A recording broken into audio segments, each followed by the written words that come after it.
राजनीति के अगले सफर में आपका स्वागत है। मैं हूं अमित त्रिपाठी और आप हमारे साथ जुड़ रहे हैं YouTube channel voice of Rohtas के साथ। मैं आगे बुलाना चाहूंगा, आज धर्मेंद्र सिंह जी हैं जो उनका गांव करूप है और उनकी जो उम्मीदवार हैं कुसुम देवी जी, उनके निवेदक के तौर पे हमारे साथ जुड़ रहे हैं। आइए सर। नमस्कार।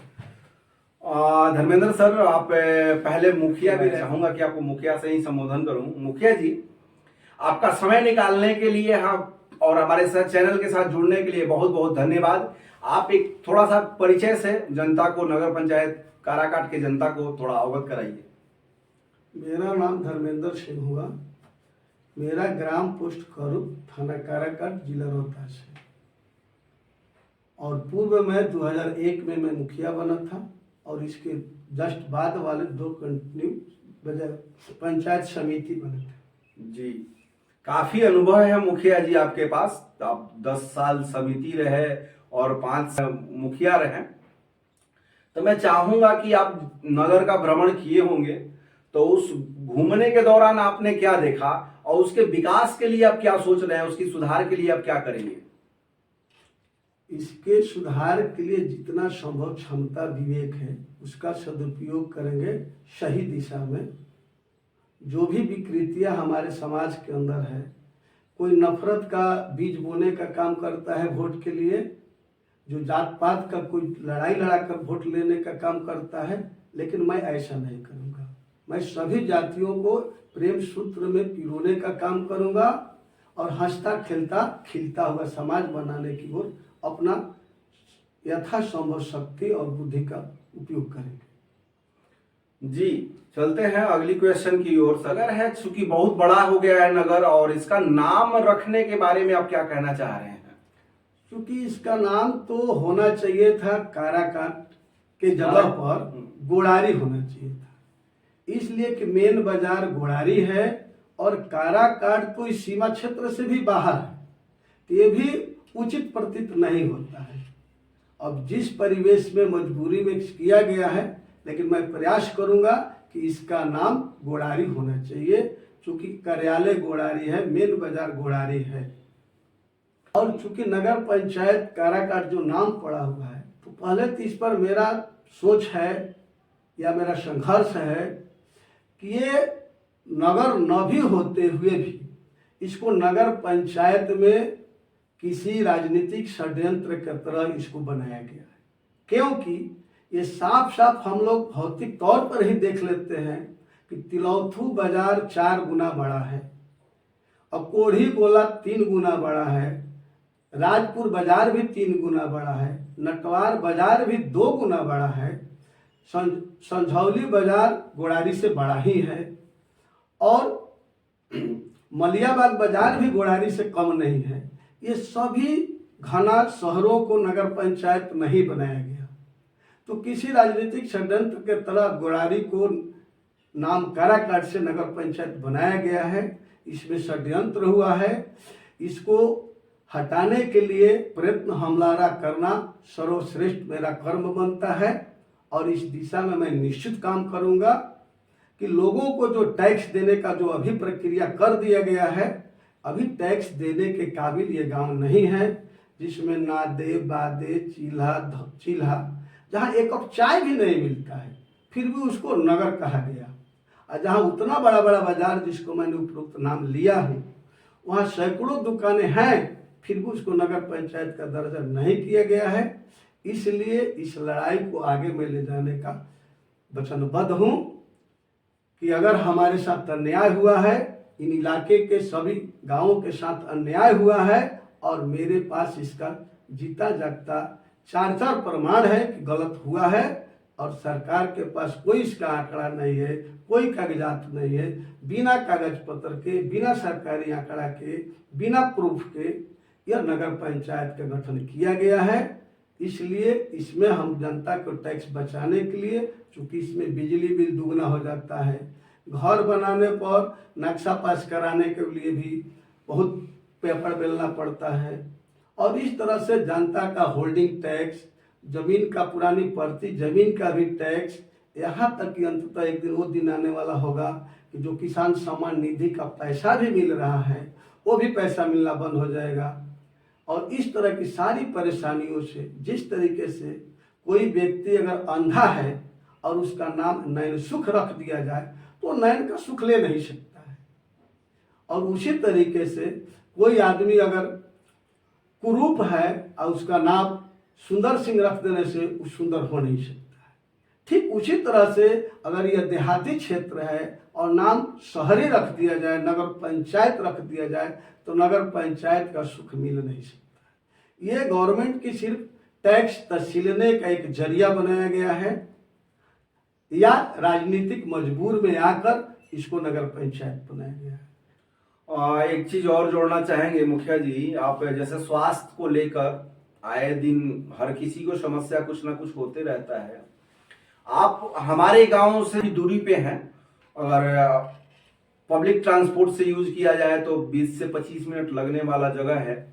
तो आप स्वास्थ्य को लेके अपने मतलब एरिया के जनता के लिए क्या कहेंगे? क्योंकि गुड़ारी में तो मतलब स्वास्थ्य केंद्र है, और उसके वृद्धि के लिए क्या आप कहना चाहेंगे? स्वास्थ्य संबंधित तो सबसे पहले तो एक सफाई आवश्यकता होती है। और पहले भी जब से मैं 15 साल तक प्रतिनिधित्व किया समाज का, कंटिन्यू पूरे गांव का सफाई साल में 2 बार होता था, विधिवत जन सहयोग के जरिए जी। और इसके अलावे भी स्वास्थ्य के संबंध में जितना संभव क्षमता मेरी है उसका उपयोग करते आए हैं। डॉक्टर को बुलाकर भी, गांव में शिविर लगाकर भी, इस तरह का भी सब प्रयास कई बार मैं किया हूं। और गांव में कैंप स्थापित कराकर भी लोगों को स्वास्थ्य जांच वगैरह कराकर इलाज करवाने में सहयोग किए। और आगे बढ़ते हैं, थोड़ा सा सुरक्षा के मामले में आप बताइए। हमारे गांव में सुरक्षा और हमारे इलाका में सुरक्षा, तो पहले तो गोड़ारी की सुरक्षा करने में ही आए दिन गोड़ारी के बाजार में ताला तोड़कर चोरों द्वारा चोरियां कर ली जाती थी। जिस आंदोलन में मेरा भी नाम दिया गया है, जो 2011 में यहाँ रोड जाम किया गया था, उस आंदोलन में तो गोड़ारी की सुरक्षा में भी मेरी एक भूमिका रही है, जिसका केस आज भी हम लोग झेल रहे हैं। तो और कौरुप गांव की जहाँ तक सुरक्षा की बात है, वो भी बहुत छोटी सी बाजार है, लेकिन वह हंसता खेलता एक बाजार है। न वहाँ कोई दमन है न शोषण है। जियो और जीनो दो की तरफ फल फूल विकसित हो रहा है। मुखिया जी, चूंकि आप किसान भी हैं, खेत भी है आपके पास, और काफी अनुभव है 15 सालों का राजनीतिक कैरियर का, तो किसानों के लिए आप क्या कहना चाहेंगे कि नगर में किसानों के लिए क्या बंदोबस्ती हो? क्योंकि समस्याएं देखी जा रही है, जैसे कराह का अतिक्रमण है या टाइम टू टाइम पानी ना आना, तो किसान इस तरह से टाइम टू टाइम खाद ना मिलना, तो इससे प्रभावित हो रहे हैं। तो इसके बारे में आपका क्या कहना है? किसानों के लिए हम लोग अपना एक किसान एकता की जरूरत है, और जब तक हम किसान गोलबंद नहीं होंगे, हमारी आवाज को अपने देश में सुनने वाला कोई नहीं है। जिस तरीके से हिंदुस्तान में ही नहीं बल्कि पूरी दुनिया के सबसे बड़ी लड़ाई हमारे किसान भाइयों ने दिल्ली बॉर्डर पर लड़ाई लड़के जंग जीत कर साबित कर दिया है कि एकता में किसानों का बल है। किसानों का जो भी परेशानियां हैं, ये संघर्षों से ही जीता जा सकता है, हाथ पर हाथ रखने से नहीं जीता जा सकता है। इसलिए हम इसके लिए एक संगठन बनाने का काम जरूर करेंगे और अभी भी करते आ रहे हैं।